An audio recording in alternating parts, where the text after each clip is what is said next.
ان کی خدمت کرو. تمہارے پہلے مرشد وہ ہیں, ان کو راضی کرو, پھر کسی شیخ کامل کی صحبت میں آنا. دیکھو کیسے دل کی بند کھڑکیاں کھلتی ہیں. ایک مرشد تو ناراض کر رہا ہے اور دوسرے مرشد سے تمہیں کیا ملے گا؟ تو راستہ یہیں سے کھلے گا. والدین کو کبھی ناراض نہ کرو, والدین کو کبھی دکھ نہ دو, والدین کو کبھی تکلیف نہ پہنچاؤ. اعلیٰ حضرت میں غم تازہ کرنے کے لیے کربلا بیان کرنا حرام ہے, اور آل بیت کی مظلومیت بیان کرنا کہ وہ کر کچھ نہیں سکتے تھے, یہ اس طرح بیان کرنا آل بیت کی شان, یہ بھی حرام ہے.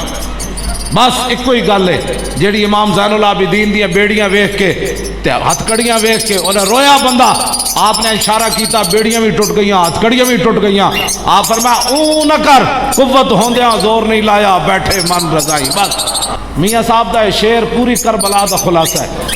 قوت ہوندیاں کیوں جی کی خیال. حضرت خواجہ سلطان الہند جدو پرتھوی راج دے تالاب دے کنارے بیٹھے تھے, اتنے بت کھڑا سی ایک بت. آپ نے بت نو فرمایا اے لوٹا بھر لیا. صدیاں بعد جنہ دی نسل جو سلطان الہند بت نو چلا سکتے ہیں. کیوں جی؟ خاک ہو کر خاک میں مل جا, خاک تجھ پر اے فرات. کیوں جی؟ کیوں جی؟ حضرت سائیں توکل شاہ امبالوی مسیتی دے وچ پہ کے سامنے جناب شاہتوت دا درخت, آپ نے مثال دیتی, فرمایا جنت ایک درخت ہونا ہے جڑا ایڈا وڈا ہونا ہے, 500 سال جنتی اتنے تھلے چڑھے گا تو پھر پھل توڑے گا. انہاں مریداں کیا حضور ہے تے سزا ہوئی؟ آپ نے فرمایا نہیں سمجھو جنتی اے بیٹھے دروازہ اور دروازے تے شاہتوت دا درخت مسجد دے باہر.